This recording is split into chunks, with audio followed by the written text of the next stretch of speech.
We Are Islamic Republic, Part 63. In doing so, he became enormously popular and an influential leader for the Muslims of India. Qaid began to emphasize the importance of Muslim faith as a political guide. He reminded Muslims that it taught them the belief in liberty, equality, fraternity, and unity. Muslims could now set Muslims could now see for themselves that their rights and culture were threatened by the Congress. Increasingly, Muslims joined the League and membership rose from a few thousand before the election to hundreds of thousands of members during 1938.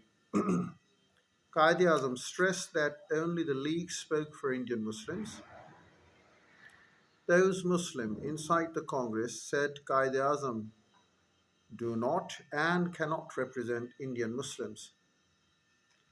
Another step forward came at the 1938 annual meeting of the League when a women's subcommittee led by Fatima Jinnah was set up. Qaid Azam was eager to involve women in the work of League. Why was Sir Allama Muhammad Iqbal so important in the development of Pakistan? Sir Allama Muhammad Iqbal, 1877 to 1938, was the first important Muslim leader to advocate the partition of India to create a separate Muslim state. Because of his foresight, Iqbal is described as the architect of Pakistan, giving his presidential address to the Muslim League at Allahabad in 1930. He called for a separate Muslim state in northwest India. His proposal was not based on any hostility towards Hindus, but simply on the need of Muslims to preserve and protect their own faith and culture. He did not suggest a name for his new state because the idea came from such a distinguished leader.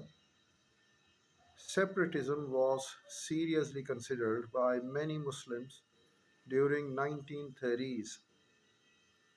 Even so, few people at the time realized that Iqbal's vision would result in an independent nation of Pakistan. It was to take 10 years before separate state became the policy of the League. So to be the final destiny of the Muslims. This source belonged to Sir Allama Muhammad Iqbal when he gave the presidential address to Muslim League at Allahabad in Uttar Pradesh in 1930, December 1930. And he said, India is a continent of human groups belonging to different races, speaking different languages, and professing different religions. Their behavior is not at all determined by a common race consciousness. Even European democracy cannot be applied to India without recognizing the fact of communal groups. The Muslim demand for creation of a Muslim India within India is therefore perfectly justified. I would like to see the Punjab, Northwest Frontier Province, Sindh, and Balochistan amalgamated into a single state, self government within the British Empire.